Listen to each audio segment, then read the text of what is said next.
Santa Cruz, a picture-perfect beach town in California, would experience a terrifying outbreak of fear in the early 1970s. Young women without cause were being murdered, raped, and dismembered. Through the 60s, Santa Cruz was just a little beach town. That place was both a retirement community and a surf town. And then, in 1965, the university appeared. It marked the beginning of the age of Aquarius and the hippie movement. As a result, everyone seemed to be living their best lives here. This neighborhood was a major influx point for the counterculture that originated in the San Francisco area. In 1972, Santa Cruz would see a break in peace. Out of nowhere, people started reporting seeing bodies floating in the water. Upon hearing about the horrific findings, many in town wondered, what on earth is going on with our little paradise? Numerous reports of missing persons were coming in. Anita Lucchesa, an 18-year-old college student in Fresno, disappears. Co-ed skier Marianne Pesce, age 18, vanishes. Ballet ballerina Aiko Ku, 15, was kidnapped. 18-year-old Cindy Shaw, who was using babysitting as a means of paying for college, vanishes. A murderer's identity was revealed to be targeting young female hitchhikers. Police finally had a lead when they got a call from Edmund Kemper, who had called to confess the murder of his mother and her friend. April 1973, Edmund Kemper, a 6'9" man, shockingly admitted to being the notorious co-ed butcher and revealed that he had now killed 10 people. After being taken into custody, he would now tell his incredible tale. Before we move on, don't forget to like and subscribe. The life of the co-ed killer was quite interesting. Edmund Kemper was the middle child of 3 when he was born in 1948.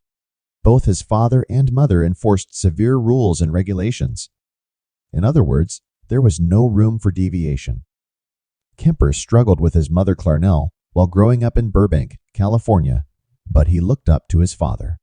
Edmund's parents, who were married for 9 years, separated in 1957. As a child, he displayed a great deal of pathology. He would chop off the dolls' heads belonging to his sisters. The dolls are deformed in other ways. Kemper, the little boy, was starting to live a violent fantasy world. From dismembering dolls, he started injuring animals. He acknowledged that he once buried a living cat and then dug up its corpse to play with. There are numerous serial sexual murderers with a history of torturing, killing, and tormenting cats. Kemper became taller, more muscular, and more odd. Because she thought he would have a sexual assault mentality, his mother locked him in the basement room at night. It had a cot, a sleeping bag, and a light that hung from the ceiling with a single naked bulb attached to a string, according to his description. Stated that it was a really trying period in his life. Quite frightening. At night, he could hear rats scuttling around. Kemper moved away from his mother when he was a teenager in order to find the father he admired in Los Angeles. His goal was to move in with his father. He told me how his father had rejected him when he had gone there. Edmund Kemper was sent to live on their isolated farm with his paternal grandparents. This would be the first place where the violent thoughts of the troubled youngster would come true. Like his mother, he perceived his grandma as being strict and authoritarian. At the age of 15, he killed his grandma. After an argument with his grandma, Kemper took a .22 and shot and killed his grandmother.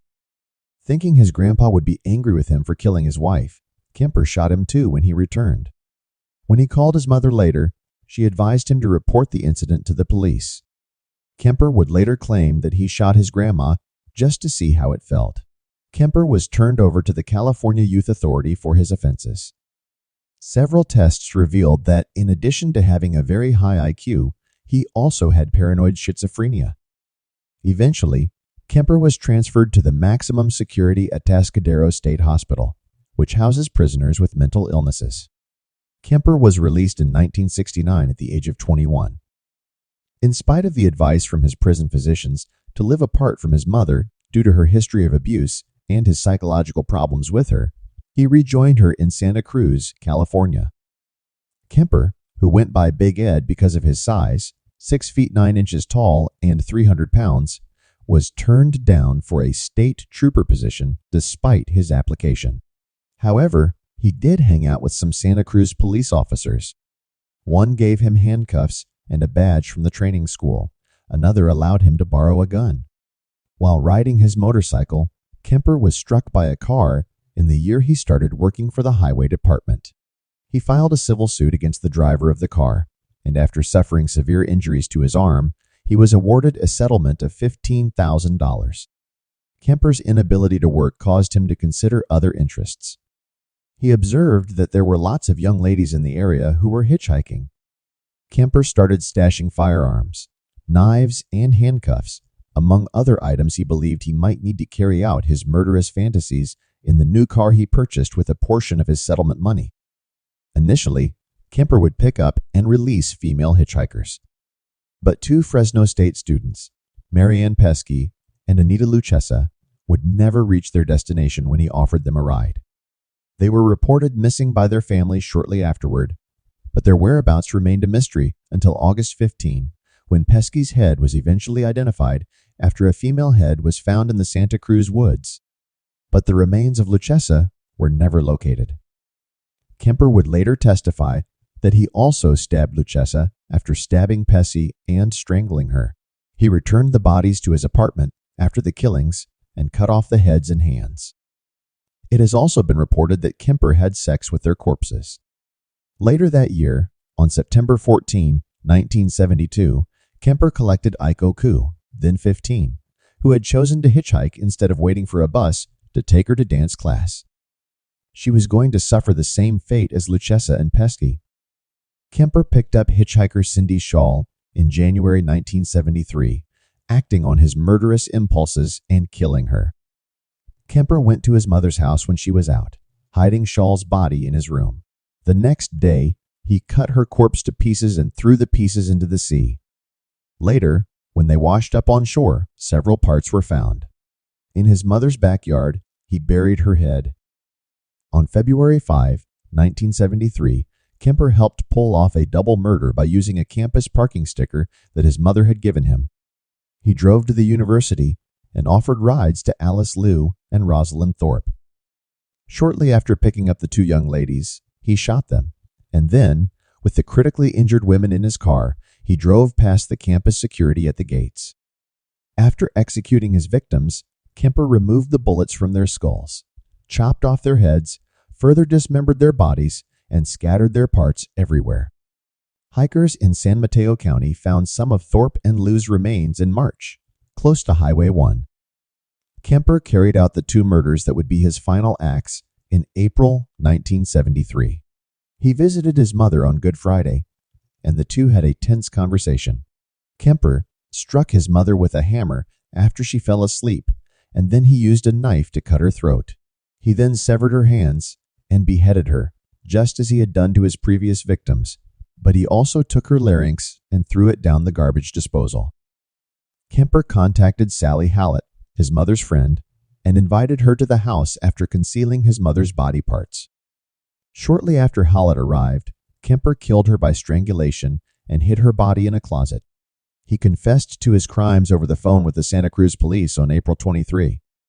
The man they knew as Big Ed was not a murderer, at least not at first. However, in the course of their further questioning, he would lead them to every piece of information that would establish his identity as the notorious co-ed killer. In October 1973, Kemper's trial was held after he was accused of 8 counts of first-degree murder. In early November, he was found guilty on all counts. Kemper stated that he should be tortured to death when the judge asked what he thought his punishment should be. Rather, he was given 8 consecutive life sentences. Kemper is currently completing his sentence at California Medical Facility,